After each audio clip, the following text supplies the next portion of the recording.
बोलो जय भोलेनाथ। दोनों में तेरी महानता।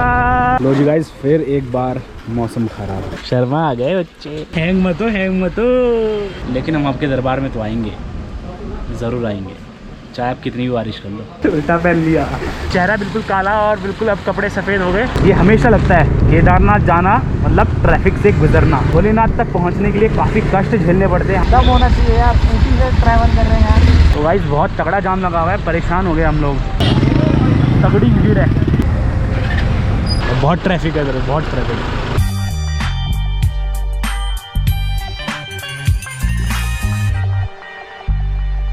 हे गाइस, गुड मॉर्निंग। कैसे आप सब लोग? उम्मीद है कि सब एकदम बढ़िया होंगे। तो डे 8 में आप सभी का स्वागत है। और अभी हम लोग हैं घनसाली से लगभग 25 से 30 किलोमीटर पहले पीछे की साइड, और घेरका नामक कोई जगह है, वहाँ पे हम लोग रात को रुके थे।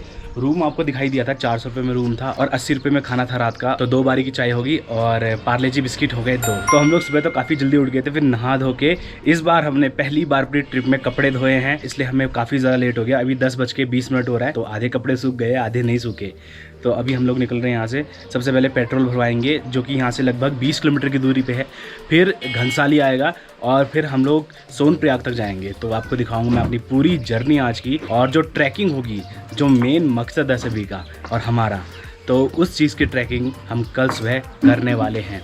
तो अभी जिस हिसाब से गाड़ियाँ जा रही है ना केदारनाथ के लिए, लग रहा है कि मतलब गजब भीड़ होने वाली है। सुबह 4 बजे से जो बसें जा रही है, गाड़ियाँ जा रही है और टैक्सी जा रही है, मतलब खतरनाक ही भीड़ होने वाली है आज तो बस अपनी धन्नो निकालते हैं, निकलते हैं आगे की तरफ। तो गाइस हमारी धन्नो रेडी है जाने के लिए, और यहाँ पे जो अंकल है काफ़ी ज़्यादा अच्छे हैं और काफ़ी ज़्यादा पोलाइट भी हैं। तो आप लोग उनसे ज़रूर मिलना। 400 रुपये का रूम था, काफ़ी सस्ता था, आगे हमें कम से कम 600 रुपये में मिलता। और अभी हम जिनके रास्ते में जा रहे हैं, तो उनके रास्ते में तो ऐसे सभी आँख मूंद के चलते हैं और हम भी आँख मूंद के चलते हैं। तो एक बार ज़ोर से बोलो जय भोलेनाथ, बोलो जय भोलेनाथ, जय भोलेनाथ। Bye bye.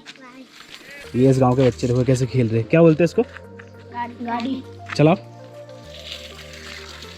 तो गाइस घनसाली हम लोग पहुंचने वाले हैं, लगभग 12 किलोमीटर की दूरी पे है। और जैसे कि मैंने आपको कहा कि भोले की भक्ति में सभी लीन हैं और हर कोई आंख मूंद के उनके रास्ते पे चलता है। हम भी आंख मूंद के ही उनके रास्ते पे चल रहे हैं। और कल होपफुली सब कुछ बढ़िया रहा तो कल शाम तक हम अपने परम पिता परमेश्वर के, यानी कि अपने भोलेनाथ के दर्शन कर लेंगे। तो एक लाइन, मेरी आवाज़ को थोड़ा सा इग्नोर करना बट एक लाइन तो बनती है उनके लिए, ये जग रहे या ना रहे, रहेगी तेरी आस्था, क्या समय क्या प्रलय, दोनों में तेरी महानता महानता। तो गाइस चमियाला में पहुंच चुके हैं, बट ट्रैफिक लगा हुआ है और पेट्रोल पंप चमियाला में ही है, जहां से अभी हम निकले थे, यानी कि भरत गेस्ट हाउस से। तो वहां से अभी तक न्यूट्रल में ही आ रहे हैं लगभग। अब आने वाला है पेट्रोल पंप, बट यहाँ पे तो ट्रैफिक ही ट्रैफिक लग रहा है। तो गाइस मार्केट के जस्ट एंडिंग पॉइंट पे ही पेट्रोल पंप है, वो भी इंडियन ऑयल का। तो भराते हैं, वैसे तो ख़त्म नहीं हुआ है बट भरा लेते हैं, क्योंकि आगे कोई भरोसा नहीं है मिलेगा भी कि नहीं मिलेगा, और अगर पेट्रोल पंप होगा तो क्या उसमें पेट्रोल होगा भी कि नहीं होगा, इसलिए। तो गाइस 300 का पेट्रोल भरवा लिया है, अब निकलते हैं आगे की तरफ। तो गाइस एक और पेट्रोल पंप, जहाँ से भी मैंने पेट्रोल भराया था वहाँ से 2-3 किलोमीटर की दूरी पे है, और घनसाली नाम की जगह है जो उससे 5 किलोमीटर पीछे की साइड है। तो याद रखना, आप लोग भरा लेना। 5 किलोमीटर के दायरे के अंदर तीसरा पेट्रोल पंप। तो लो जी गाइस घनसाली मार्केट में पहुंच चुके हैं हम लोग। काफ़ी बड़ा मार्केट है ये, बहुत बड़ा मार्केट है और काफ़ी ज़्यादा शॉप्स है इधर पे। तो काफ़ी देर से नाम सुन रहे थे, सच में बहुत बड़ा है ये, पहाड़ों के हिसाब से अच्छा। लास्ट पेट्रोल पंप दिखाया था, उससे लगभग 3-4 किलोमीटर और बाद एक और पेट्रोल पंप छोटा सा। तो गाइस घनसाली से लगभग 15 किलोमीटर हम आगे की तरफ आ चुके हैं, बट जो हमें बोर्ड के साइन दिख रहे हैं ना बीच रास्ते में, कभी केदारनाथ दिखा रहा है 200 किलोमीटर, कभी दिखा रहा है 220 किलोमीटर, कभी दिखा रहा है 160 किलोमीटर। कुछ समझ नहीं आ रहा कि एग्जैक्टली कितना है। तो अब गूगल मैप में देखते हैं, पता चलेगा एग्जैक्टली कितना है। एक ऐसी जगह पे रुके हैं जहाँ पे खाने पीने की व्यवस्था है, बट 12:30 बज रहे हैं दोपहर के, तो अभी इतना मन नहीं कर रहा खाने का। तो देखते हैं, कुछ जूस वगैरह पीते हैं, फिर निकलते हैं आगे की तरफ। थोड़ा रेस्ट भी मिल जाएगा हमारी स्कूटी को, क्योंकि घनसाली से अभी तक का पूरा रास्ता चढ़ाई भरा था और काफ़ी ख़राब रास्ता था बीच में। तो गाइस एक लोकल लिम्का हो जाए, एक कोल्ड ड्रिंक और एक 5-5 रुपये वाले कुरकुरे खा लिए हम लोगों ने, टोटल 50 रुपये। अभी हो गया है रेस्ट कम से कम 25-30 मिनट का, अब निकल रहे हैं हम आगे की तरफ। अगर हम बोर्ड के हिसाब से चले तो 180 किलोमीटर और चलना है हमें केदारनाथ के लिए, और अगर हम वैसे चले गूगल मैप के हिसाब से तो 114, और अगर लोकल्स के हिसाब से जानकारी ले तो 120 किलोमीटर और ट्रैवल करना है। और इन सब में किसका सही है किसका नहीं, बट ज़्यादातर सही लोकल्स का हो सकता है क्योंकि उनको ज़्यादा एक्सपीरियंस है। तो लो जी गाइस, टिहरी गढ़वाल हमने क्रॉस कर दिया है। अब जहाँ पे अभी हम आ चुके हैं ये है रुद्रप्रयाग डिस्ट्रिक्ट। तो सबसे पहला छोटा सा मंदिर रुद्रप्रयाग का, जो मेन रुद्रप्रयाग है वो यहाँ से लगभग 68 किलोमीटर की दूरी पे है। तो जब वो आएगा या तो उसको दिखाऊंगा या वरना हम दूसरे रास्ते से निकल जाएंगे सीधा केदारनाथ के लिए। तो गाइस रुद्रप्रयाग का पहला गांव इस साइड से टिहरी क्रॉस करने के बाद, तो ये गांव का नाम है फतेड़ू।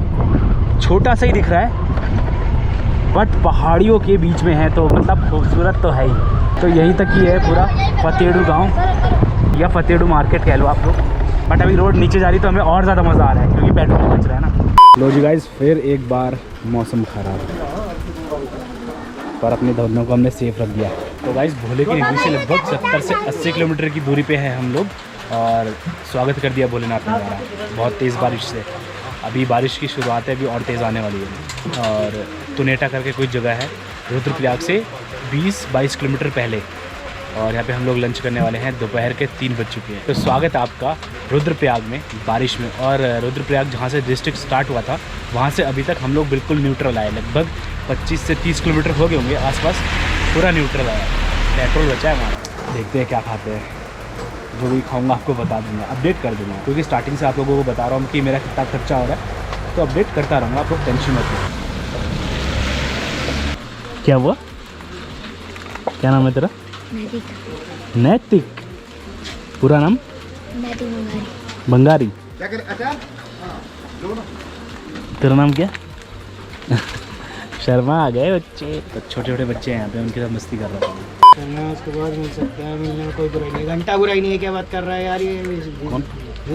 तो गाइज़ हमारा लंच तो हो चुका है।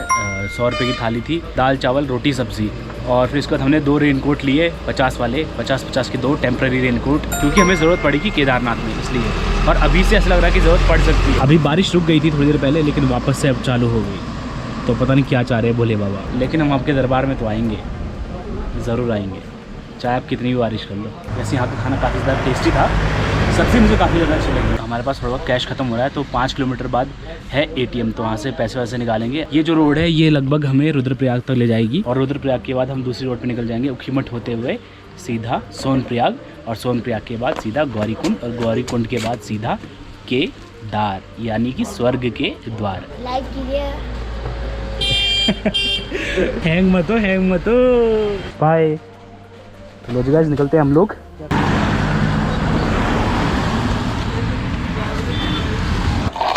हम लोग पहुंच चुके हैं तिलवाड़ा में। ये पूरा का पूरा तिलवाड़ा है, और रुद्रप्रयाग डिस्ट्रिक्ट जहाँ से लगी थी तिलवाड़ा तक हम पूरा डाउनवर्ड्स आए हैं बिना पेट्रोल के। अब जाके हम ऊपर की तरफ जा रहे हैं, यानी कि केदार बाबा के लिए। उल्टा पहन लिया। तो लो जी गाइस, चाय वगैरह पी ली है, शाम की चाय, और अब हम लोग बन गए एस्ट्रोनॉट, क्योंकि बाहर आ रही है बारिश। तो गाइस हम लोग एस्ट्रोनॉट बन चुके हैं, या यूँ कहें कि डॉक्टर बन चुके हैं। पेंगुइन भी सही है, चेहरा बिल्कुल काला और बिल्कुल अब कपड़े सफ़ेद हो गए। बारिश आए जा रही है, रुकने का नाम ही नहीं रही। केदारनाथ के लिए हमेशा की तरह जैसे ट्रैफिक लगता है, अभी भी लग चुका है, हमेशा लगता है, हमेशा। ओ भाई भाई भाई भाई भाई, कितना लंबा ट्रैफिक लगा पूरा आखिर तक। बट हमारी धन्नो हवाई जहाज़ है, निकल जाएगी। ये हमेशा लगता है केदारनाथ जाना मतलब ट्रैफिक से गुजरना। भोलेनाथ तक पहुंचने के लिए काफ़ी कष्ट झेलने पड़ते हैं, हम तो काफ़ी दिन से झेल ही रहे हैं बहुत कष्ट। एक कष्ट ये भी है उसमें से, और इससे बड़ा कष्ट है कि अब रूम मिलेगा भी कि नहीं मिलेगा।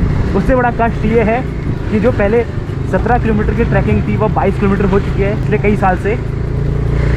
बट देखो ट्रैफिक कितना लंबा है, चलता जा रहा है।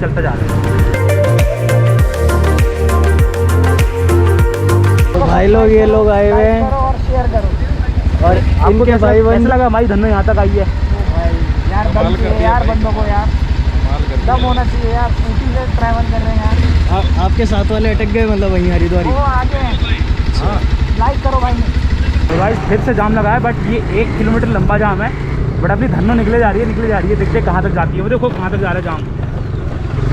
तो गाइस बहुत तगड़ा जाम लगा हुआ है, परेशान हो गए हम लोग। लगभग 1-1.5 घंटा। वो नीचे देखो वहाँ पे जाम, बाप रे गाइस, कम से कम 6-7 किलोमीटर का लंबा जाम लगा हुआ है। 6-7 किलोमीटर, पागल हो जाएंगे हम लोग जाते जाते। वो पूरा नीचे रोड से जाम लगा हुआ है।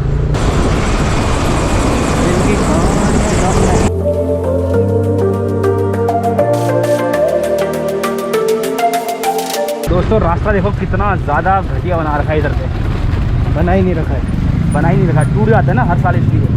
बट फिर भी धनों ने खींच लिया यहाँ तक। तो अब यहाँ से लगभग 25 से 30 किलोमीटर होगा गौरीकुंड, ज़्यादा से ज़्यादा। और फिर से जाम मिलता हुआ बहुत लंबा। तो भाई सोनप्रयाग आने वाला है और लगभग यहाँ से 6.5 किलोमीटर की दूरी पे है और बहुत ज़्यादा भीड़ है भाई। जितनी ये गाड़ियाँ दिख रही है ना, इसके हिसाब से कह सकते हैं कि ताबड़तोड़ भीड़ गई है ऊपर की तरफ आज की डेट में। और कल की डेट में भी ताबड़तोड़ भीड़ जाने वाली है। देखते हैं क्या होता है, बस बारिश ना हो, बाकी और कुछ नहीं चाहिए। और जब से हमने ये रेनकोट कैप है ना, ये पेंगुइन वाला, तब से बारिश ही नहीं हुई। तगड़ी भीड़ है। तो गाइस फाइनली पहुंच चुके हैं सोनप्रयाग में और 1.5 घंटे के ट्रैफिक के बाद हम लोग आगे निकल चुके हैं। आगे से पिछले निकले क्योंकि हमारे पास धन्नो है, वरना कार होती तो फंस जाते। बहुत तगड़ा ट्रैफिक है, बहुत तगड़ा।